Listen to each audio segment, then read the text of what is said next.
Ever wonder whether it's the right time for you to launch a high-ticket group program? What should you include? What do you need to think about? Is this the right type of offer for your personality? Today, I'm sitting down with Heather Crabtree. Yep, the Heather Crabtree. Heather is a business coach for visionary businesswomen, and she helps them scale their businesses with group programs, masterminds, and membership. Heather runs Your Savvy Business Circle and has mentored and coached hundreds of female entrepreneurs wanting the same thing as you: more freedom, more money, and more impact.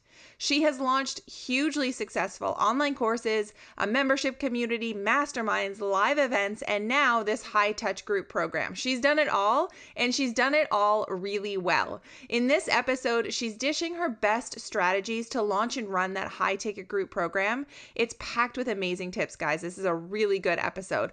Plus, Heather is just one of the nicest humans ever, so you're going to love listening in on this chat with her. So grab a cup of coffee or tea, and let's dive in.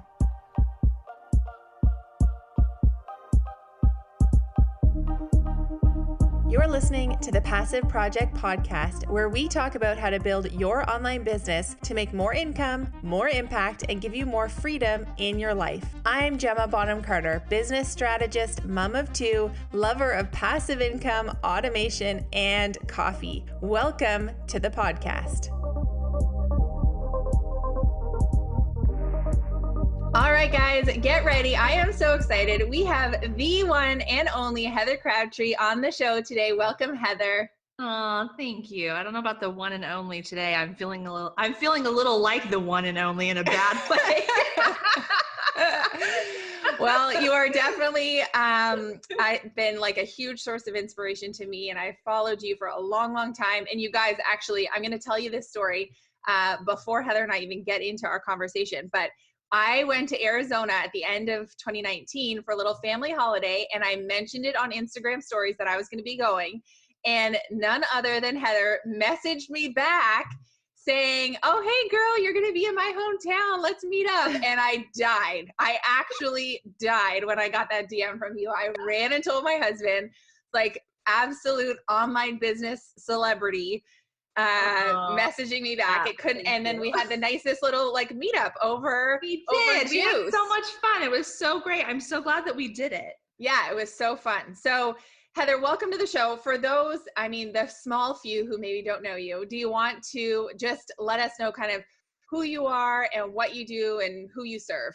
Yeah, of course. So I am a business coach. I'm also a mama to a 12-year-old and a 7-year-old, and one on the way any day now. Any day. So that's a big part of my life. And I actually started in law, so I have a business background. I was an attorney. I really hated it. So then I moved on to the other end of the spectrum, and I opened up a wedding and event planning company, and we grew that, and I had a business partner, and then we sold that in 2014. And then in about 2010, I started coaching people in the wedding and event industry just because a lot of people were asking me questions, and it kind of just came up organically.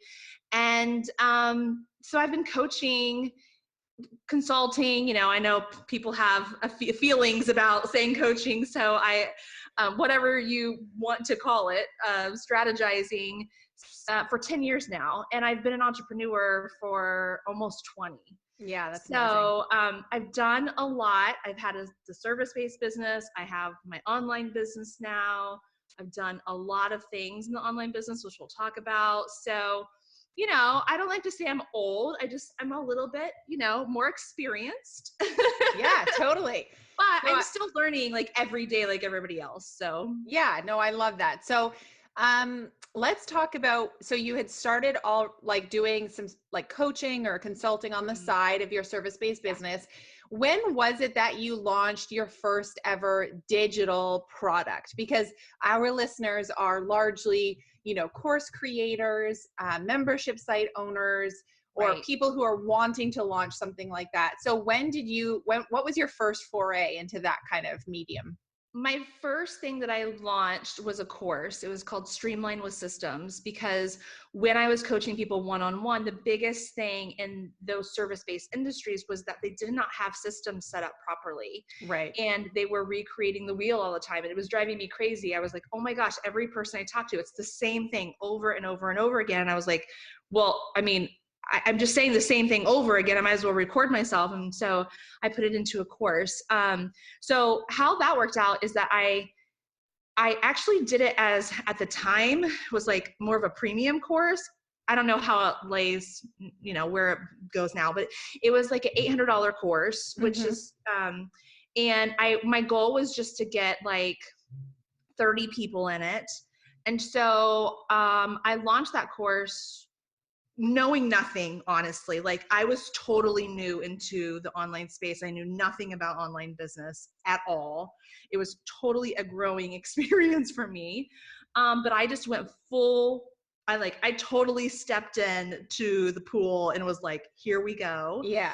And And just for clarification's sake, yep. this is when you were still running you were also still running your service-based business, or you had sold that by this time? That. Yeah. Cause when I was doing, I was just doing consulting. So that was one-on-one coaching when I had sold the business at this time. Yeah. And this is how I basically started the online business. I had a few clients that were one-on-one, and I just kept seeing again. Yeah. But you were already building that like Heather Crabtree brand. Yes, I just started it. Yeah. Okay. And I guess the step back before that was I started a Facebook group. So that's kind of how the Savvy Business Owners was, the Facebook group that I had. And that's kind of how it all took off. Yeah. At the beginning, just have a community, a place for people to be. So anyway, I did the course. I was like, I just want to sell. So I made $30,000 on the first launch, and I was like ecstatic. I was like, what is this new thing that I was just, like you've hit the jackpot. This is my This jam. is it. Yeah. Yeah. Especially coming from a business where I had just worked my booty off every weekend. I was just tired, honestly. Totally. I did not plan on being in the wedding industry for 11 years. It just kind of happened. And I learned so much, and I loved it. And I love that time in my life, but it was just, I was in a new season. I had 2 kids at this point. When I started my business, heathercrabtree.com, I actually remember when I first did my website for it, I was pregnant, like I am now, like 9 months pregnant, launching it. And I remember doing like a video, and I was like breathing heavy. That's how I remember that. I remember that. So anyway, it was just a new season of my life. And so then I did the course. That was awesome. And then I realized like I wanted to serve more people. So then I launched the course again, but I actually took a lot of the one-on-one stuff that I was still doing in it. And then I lowered the price to, I can't remember, it's so long now, but I think it was like $250. Okay.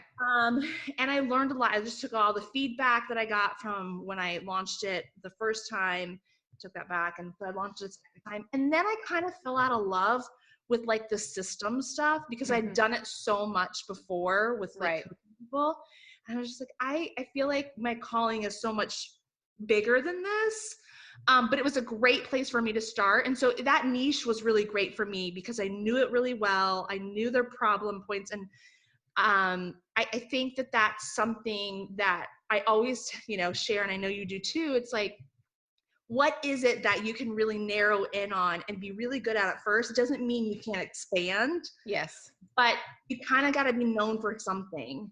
And so, yeah, that time in my life. And then that led on to the next thing. So, yeah, I love, what a great story. So now that you've, like, that was, quite a while ago, and you've had other products and offers, and you've done memberships and masterminds and courses and group coaching programs and so many different things.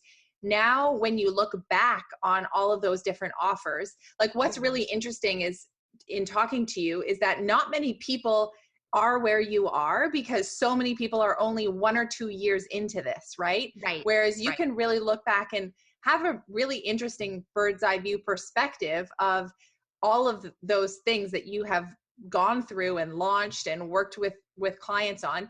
Yeah. When you look back at it now, are there particular mediums? Because I always get asked like, oh, should I launch a course or membership, or should it be a group coaching program, or maybe it's a mastermind? When you look back on it now, are there pros and cons to them that you think Yeah. are really important for people to understand?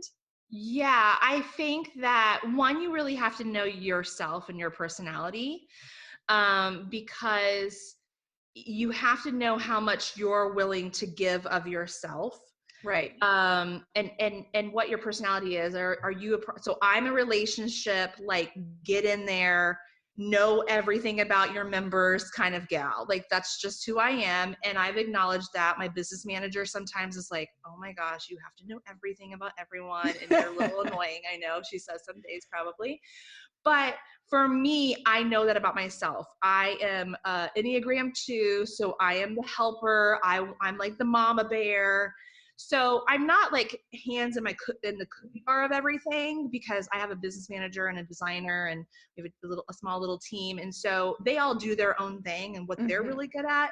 But what I'm great at is like pouring into people and just really diving in with them and making them feel like part of the family, while also giving them strategy. And Right. so, because I know that about myself, some things work better for me than others. So, like, when I was doing the course, I didn't like the course after a little bit, because I felt like um, I wanted to help, and I felt like the transformation wasn't there that I needed for my own heart. Right. And so, yeah, so that just didn't feel as good to me. But I mean, that doesn't mean that it won't work for someone else. You just really have to know, like, what is it that drives you, and what do you, I mean, if you're a person that doesn't want to do a lot of community stuff, then think about that when whatever you're doing, because like a membership. And here's the thing though, I do want to make this caveat. Everybody says, or I feel like it's become a thing, that you have to do things a certain way, and this is like the template for it, and everyone does, has to do it the same way. And I just don't believe in that. I think when you don't do it the same way, that's really when you stand out and you succeed. But I think that people have been told, like, like, especially for membership, that you have to have, this, you have to have a Facebook group, and you have to do, and there's no have to do's anyway, No. in any of it. So I think you just have to know when you're setting it up, like what your people need. That's what I say. What are their problems? We've talked about this. How can you solve those specific problems? And what do you actually need in the group program, the course, the membership, whatever it is that is actually going to solve those problems? Don't throw in the kitchen sink. Right. Just solve the problems that they have, and you'll be good. Yeah. But I also think it depends on, so when I had my membership, I had a lot more people, right? Yes. So I also think it depends on, do you want to scale? It's different ways of scaling your business. So do you want to scale with something that is a lower priced item that you have to have a lot of people? It's volume.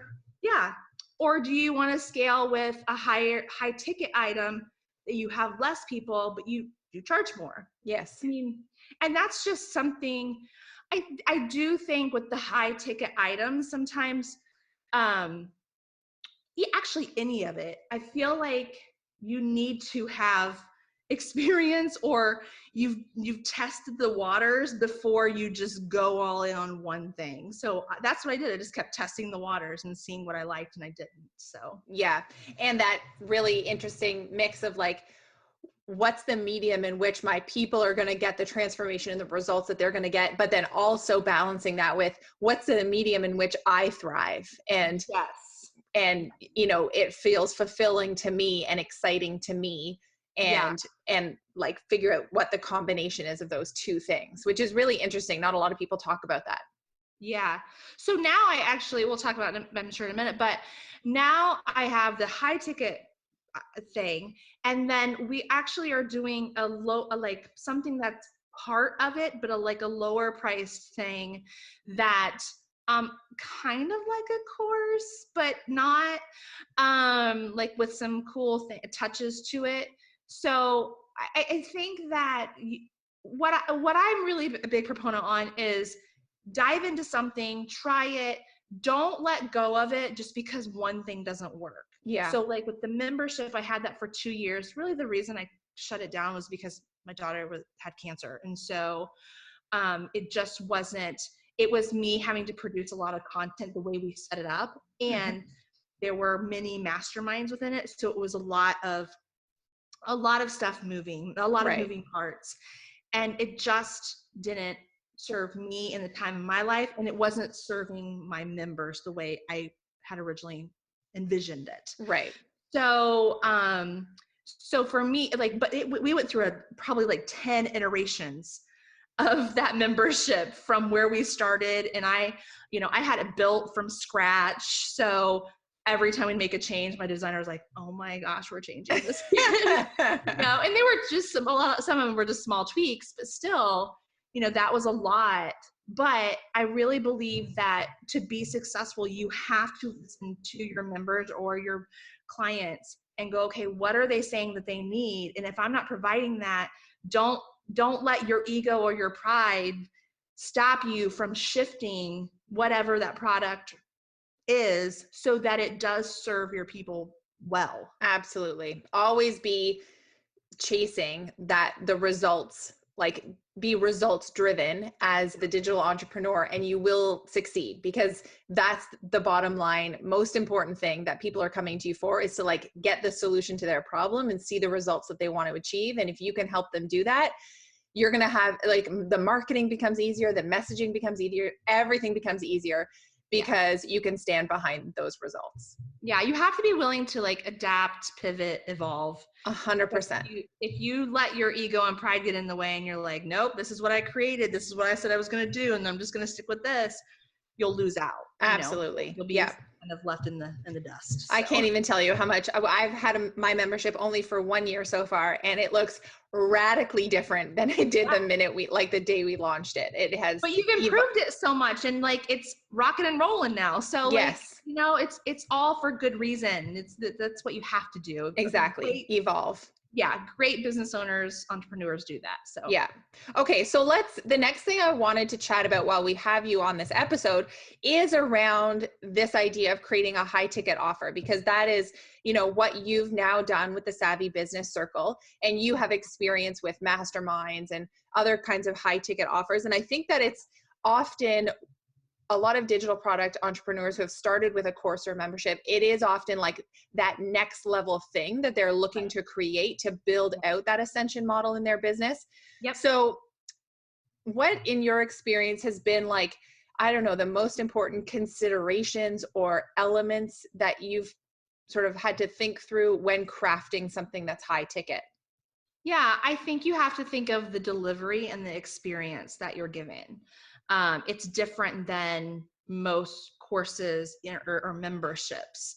So if someone's paying a high price, your experience, the client, customer, member experience, and also the way you deliver it has to be different.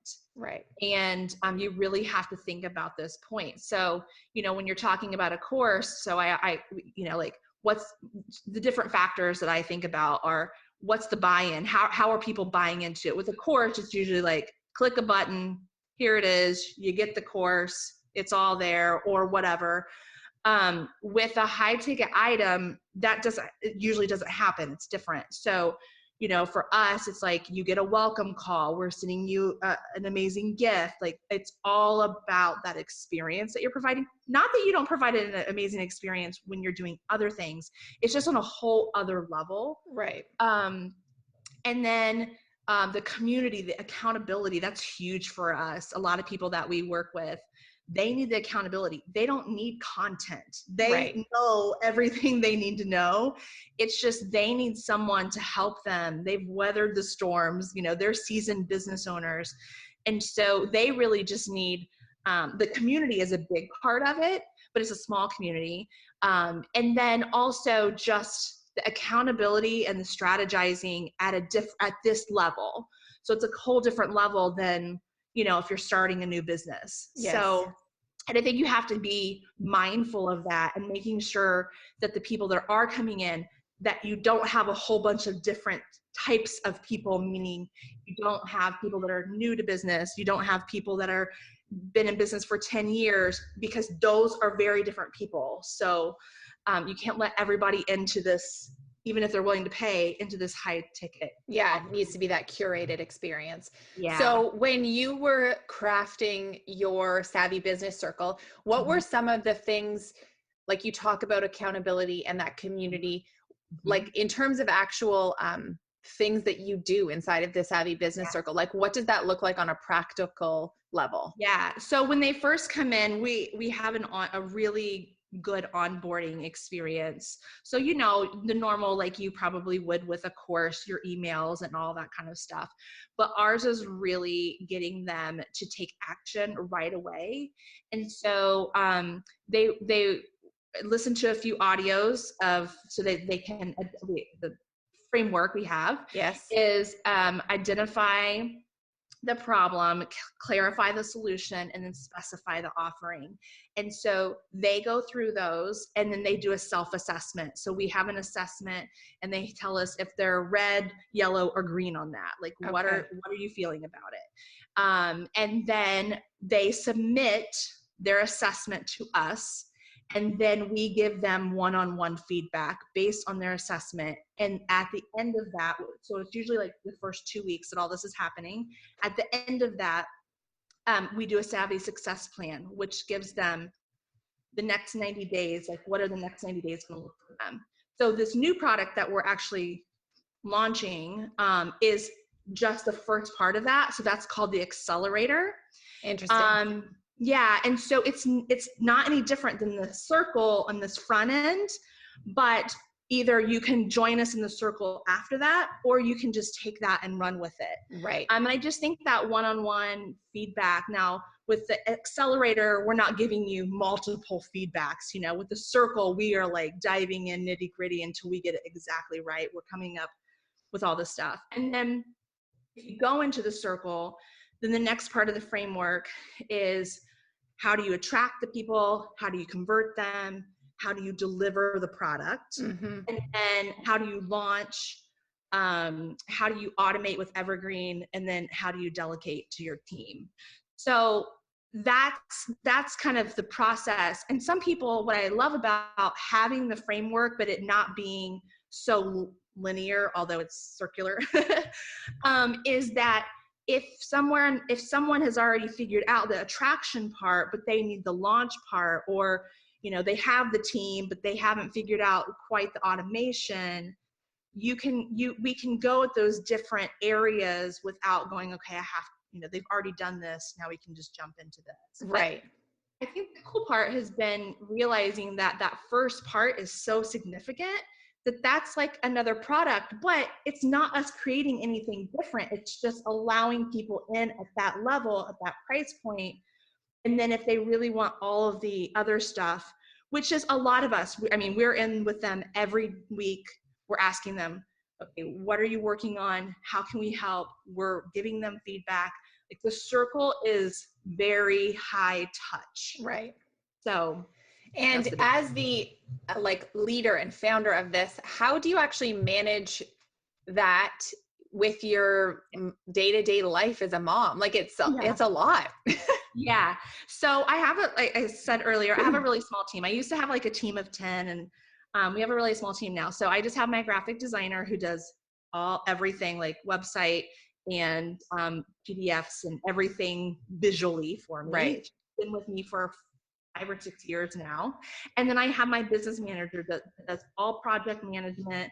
She does all systems. She controls all of that. So I really get to step back and be the person that what I'm really good at. And that's like the person that comes up with the vision of the things. Then I hand it over to Amanda, my business manager, and she goes, okay, that's great, Heather, that you have all these amazing ideas, but this is how it will actually work.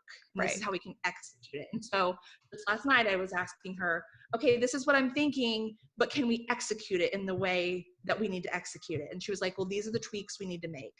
So she really handles all that. So like she does all the posting and then I just get to come in and coach and dive in and give love and support and strategize with them. So, Right. yeah, that's how it works for us. And I'm so thankful for that, because she's Yeah. been with me for like 5 years too. So, And what's great about that is like you're playing into your strengths, like you said at the top of this yes. episode, like that is what you're best at. And so you have designed a team to support you, to allow you to just do those things that you're really good at. Yeah. And I love that, because if you leave it to me to try to like manage the times and the dates and all of that stuff, it'll be a disaster. Right. Actually, when I do go in and do that, they're like, okay, Heather's clearly been in here messing with me. Just like So, changing the password on you so you can't come in and yes, like make any yes, changes. that has happened actually before. So back to like creating the high ticket offer idea with the Savvy Business Circle, it sounds, and the accelerator portion of it too, it sounds like this is like a rolling thing for you. You Yes. accept new people all the time instead of Yes. doing cohorts. So Correct. can you speak to like why you made that choice? Yeah, I just wanted it to be available for people when they're ready. Yeah. I don't believe in heavy, pushy sales. Mm-hmm. But I believe that when it's the right time for people, I want it to be available for them.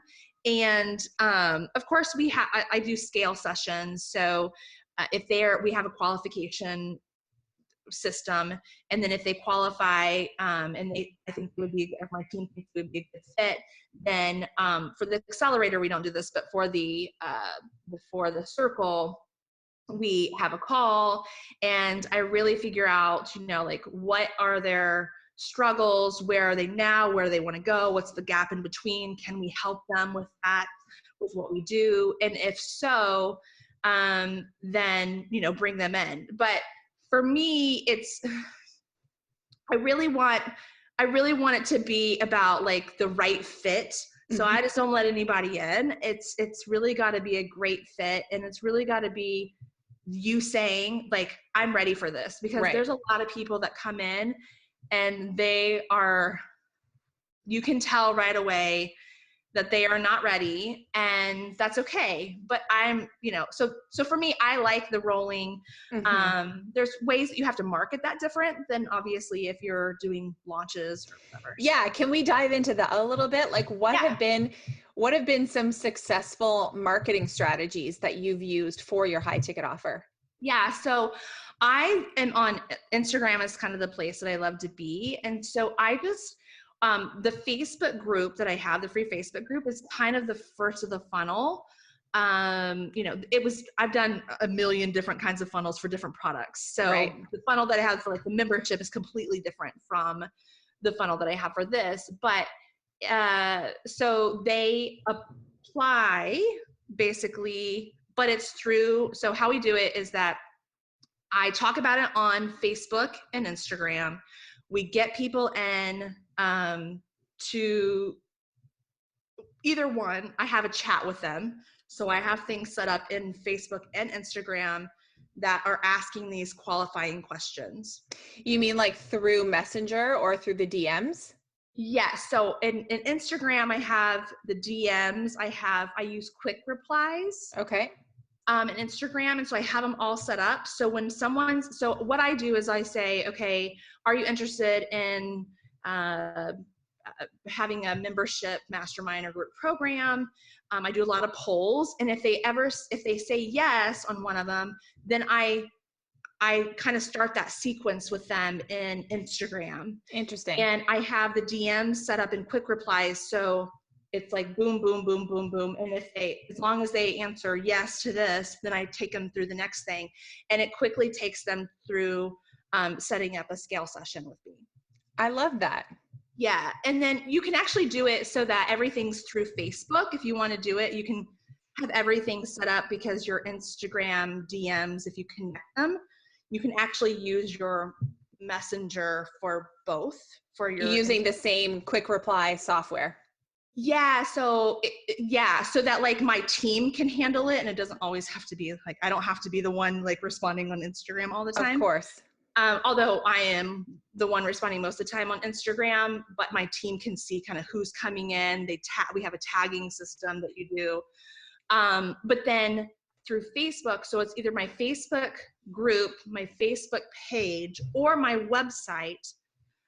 Those take you through a messenger bot. And it says on my sales page too, like, you're going to go to a you're going to Facebook Messenger. It's going to ask you these questions. Yep. Once you go through the questions, it tells you, like, you get points for each question that you answer. And if it's the right one, the right answer that you need to qualify, then at the end it says, you know, you've got 30 points. Now you can set up your scale session. Oh, that's so interesting. And the thing that I love about that is, like, if somebody really truly is ready for a high ticket group coaching program like that, they know that this is the way to screen applicants, right? And they're probably like, the ones who actually see that through and go through the process are the ones, it's almost like a screening tool right then and there. Yes. They are the ones who are genuinely interested, and the ones who might feel like that's a burden or like don't want to have to do that, they're not the right fit anyway. So yeah, if they don't understand that process, then they're usually not a good fit for exactly. So I love that, because it's like filtering people out at multiple different times in the process. So I have people all the time going, just checking out your bot. Like, okay. I love that. Like, instead of funnel hacking, you're bot hacking. Yeah. That's so funny. Like, okay, good to see you. I hope it helped. And in terms of, like, even before that level, like before they've even gotten to the bot stage, when we're thinking about you being active in your free Facebook group or you being active on Instagram, how often do you actually mention the Savvy Business Circle or put out those questions of, like, is this something you're interested in doing? Because I see so many struggling entrepreneurs hesitate to talk about their thing. They feel like they're being way too salesy.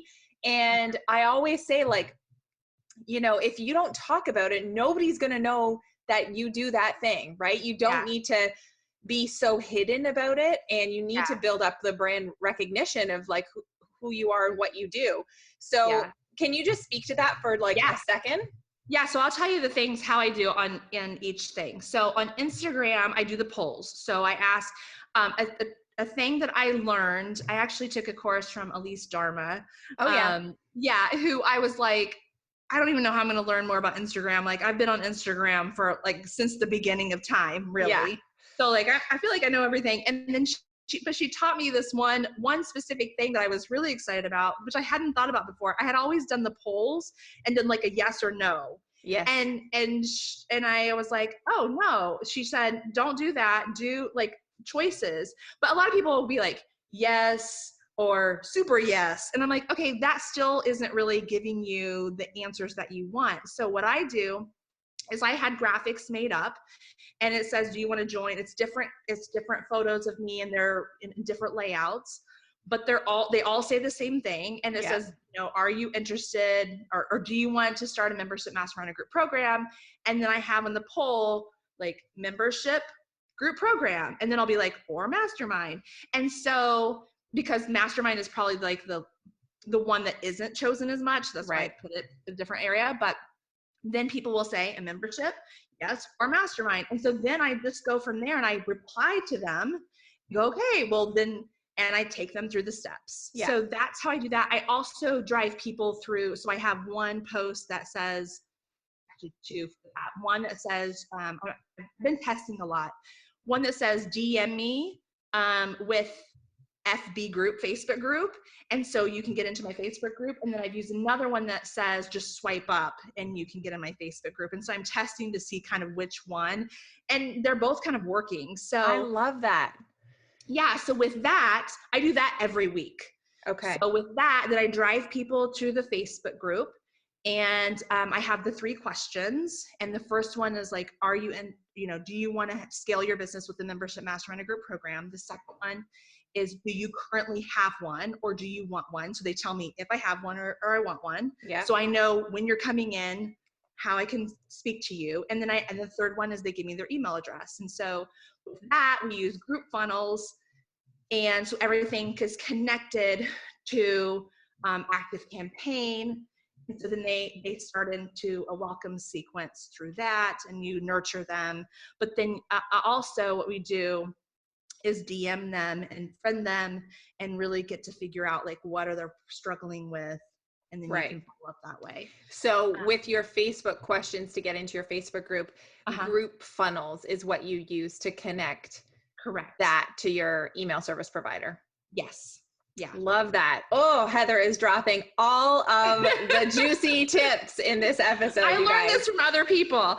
A lot of what I've learned has been through, my coach was talking more, so I learned a ton through them. Totally. Him and the people in Black Belt. So I can't take the credit for all this. No, but it's just, these are the things often that people struggle with because it stays manual for such a long time for so many people. And it feels super overwhelming. And so the more we can like automate these types of systems to really have like that attraction system just flowing, the better. So because I started with systems. Like I have systems for everything. Yes. So, that is so good. And then with your free Facebook group, do you still go in there and do you do like Facebook Lives in there still, or are you really more on Instagram now? So, so I've had like I've had all the Facebook groups. I was probably like one of the first like big Facebook groups. Yeah. And so the way I ran them then is very different than the way I run them now. So I actually have a small Facebook group. I just started it, I don't know, probably 4 or 5 months ago. Okay. And I think there's only like 200 people in there because it's very intentional it's very specific. Like you have to be established business owner. Most people are, and over 3 years and they want a membership group program or mastermind. So it's not just like, hey, here's a place for all. Yeah, no. And then what I started doing, which I love now, is I do Savvy Mondays with Heather. And so on Monday, we either have a guest come in and I do a live with them, or I do a live based on questions that people have asked me. Oh, I love that. That's been really fun. I love Facebook Live. I love doing things that are live. Yes. And kind of off the cuff. I'm not a great set and record, and like I don't function that way. So I sound like a robot when I have to like record. I think like courses weren't great for me for that reason. Yeah, I'd always be like, oh, it's not good enough, and now I sound like a robot, and I'm just reading the script, and I don't operate great like that. So the Facebook Lives are great for me. And then just really paying attention to what people are having questions with. And then I do polls in there. So right when they come in, I have the welcome and I say, but another thing that we are going to be doing, because we have the accelerator, is we are going to do a masterclass that'll lead into that. Yes. So, that makes a lot of sense. Yeah. You mean like an Evergreen recorded masterclass? That's what we did with the membership, and that worked so well. That's what I do, and that's what I like teach a lot of my people to do too. Yeah, it's really it's cool to that. The whole process is fun to do. And I love it. Yeah. I think that is like one of the most fun things is like building out those systems and how they work. Yes. But I think that's like oftentimes what's really overwhelming for people, and like seeing how all the puzzle pieces fit together. So what we did, what we'll be doing I'll tell you for the accelerator is similar to what we did for the membership. So we'll do we will do a master class, but it'll still be like, it'll be evergreen. So you'll be able to get into the accelerator whenever. Yeah. But we'll use, we will have deadline funnels so that every person, you do have basically, for anyone that doesn't know what that means, is each person that comes in kind of gets ID'd with a certain number. So you set it up so they only have a specific number of days that they can actually join, and you do your welcome sequence and your nurturing sequence built with that, which I'm sure if you've listened to Gemma, she's like genius at all this. So you already know this stuff, but that's how we'll do the accelerator, and that's how we'll sell that on an Evergreen model. Yeah. It basically allows you to have customized open and closed door periods for people as they come into your sphere and want to like check you out and check out the product. Right. And not having to launch all the time. Not having to launch all the time, right? Just you're there, and can open the doors for people as if they're looking for a solution right away and they're ready to be a fast action taker, they're going to hop right in then.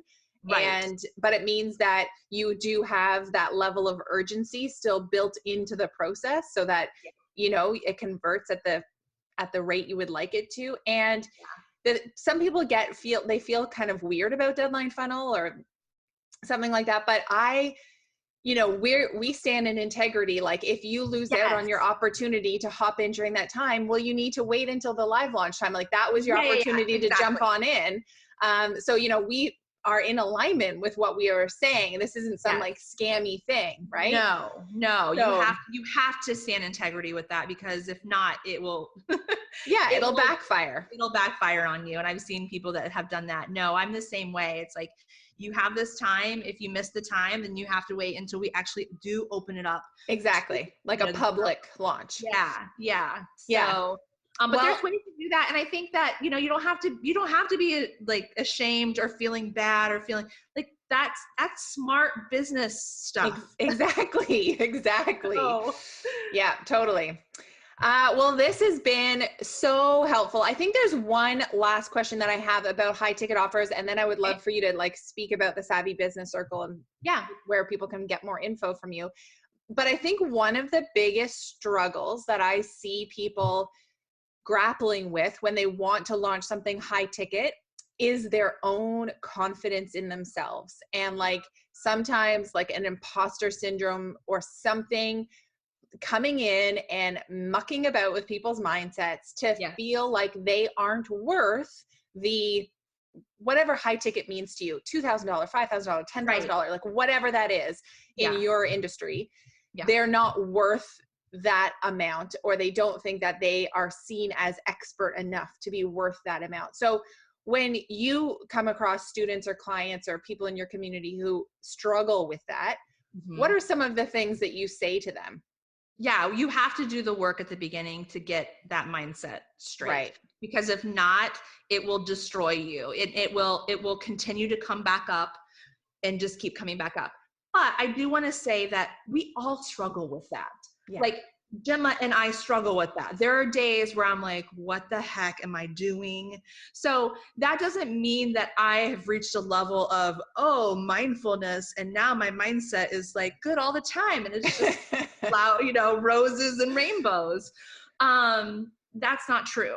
So I think that you always have that. It's just that how do you deal with that, and where do you come back and center yourself? And so for me, it's really knowing that I am really good at what I do. I know that. If you don't know that about yourself or don't feel that, then we got to get to a place where you do feel really good about it. And that's usually just people really having the things out in front of them to see that the proof is there. Mm-hmm. A lot of times they think that they don't have all this stuff. And I'm like, well, what about all these things that you've done? And I think the biggest thing is when I'm working with people, because they're usually shifting from a service-based kind of model to more of a teaching model. And a lot of times they think, oh, well, I'm not a good teacher and I can't do that. And I'm like, you know this really well. And so I think the other part of it is that if you're moving to a teaching or coaching model, you still have to learn the skills to be a good teacher and a good coach. Yes. So there is that, because I think a lot of people skip that. And then they're like, well, I don't understand why it's not working out. It's like, well, that's fine that you have all this knowledge about this one thing, but if you don't improve your skills as a teacher or a coach, then it doesn't matter how much you know about that. So I kind of look at both ends of the spectrum. Like you can be a really good coach and a teacher, but if you don't know the stuff really well. And so I always say you need to be able to work with people, and you need to have some knowledge and some data. I feel like this with Evergreen. People always just want to launch. Like, I want to go Evergreen. I'm like, have you ever launched anything yet? Do you have the data? Do you know what the people's problems are? Do you know how you're going to solve it? And a lot of times not, because it looks sexy to do. Yes, they just want to jump forward. Yeah, right. It's like, oh, I can just have it all work out for me. And it's like, well, if you haven't taken those steps in the beginning, that evergreen model is not going to work for you. No. So, so yeah, that's how I handle it. And I just really think that you kind of have to check in all the time. And I come from a place of positivity and gratitude. So that's the people that I attract are the same way. Yes. So when we get out of sorts a little bit, I'm like, okay, bring it back in, center it to what really matters. And let's figure out, let's figure out the solution, not keep talking about the problems kind of guys. Yes. Yeah. I love that. Yeah. And I love that you just brought up that we attract what we put out there. So the fact that, yes, you as somebody who watches like Heather's Instagram, like she totally comes from a place of positivity and gratitude, and just your stories that you post in your, your meditations, or like the captions that you put on things, like you can feel that coming through your marketing stuff. So like, of course, if people resonate with that, they're going to want to join your program. But if you're somebody who puts out something different, like those are the types of people that are going to come into your world too. So yeah. So you have to be aware of that, what you're putting out in the world. If you want something different than if you're attracting a people that you're like, oh, this is not my ideal people, or why is everybody like talking about one another, whatever. Well, what are you doing to attract that into your world? And for me, I don't deal with drama. I don't deal with any of that stuff. And it doesn't mean that we can't have bad days or we can't, have struggles, because that's all there. I think you have to be relatable, and it has to be, I don't want to use the word authentic, but it has to be who you are, because if not, people will snuff you out really quickly. Quick. And know that it's not there's not an alignment there from who you really are. And actually when they work with you, they'll see, That's right. Like I'm a mother, I'm a mama bear. So they know that about me. They know when you come in that I'm going to be up in your business and want to know everything about you and how I can help you. Yeah. And so, that's the kind of people I attract, and that's good. I mean, but it doesn't mean that's the way that you have to attract people. Like if that's not your personality, if you're the one that drops like F-bombs every day, then do it. Like that's exactly cool with me, that your audience is going to be attracted to that, and you're going to attract the people that you feel comfortable with too. So exactly. Yeah. Okay. So where can people find out more about you and follow you and hear more about the Savvy Business Circle and all the things? Yes. So it's just really easy. It's heathercrabtree.com is where I'm at. Everything's there. And then on Instagram, which is where I love to hang out, it's Heather_Crabtree. Okay. So as you guys are listening to this podcast episode, I hope you've been able to get some big ahas and big takeaways. And if you want to snap a pic and tag both Heather and I on Instagram, we would both love to hear from you and continue the conversation over there. So thank you, Heather, so much for coming on the show today. It was such a pleasure. Thank you, Gemma. This has been fun. Yay. Are you a digital product creator but aren't seeing the sales you want in your business yet? Not sure how to effectively market your offers and scale them? Don't have an evergreen funnel and live launching system that works for you? Then you need to go register for my free masterclass, Make Mo Money, Honey, How to Grow and Scale Your Digital Product Business. I'm walking you through some of my best tips, like the hybrid marketing method and the bucket system, and letting you in on the 3 big mistakes I see so many digital entrepreneurs making that are keeping them stuck. This 1 hour could be the thing that radically transforms your business and life. Go register at GemmaBonham-Carter.com/class.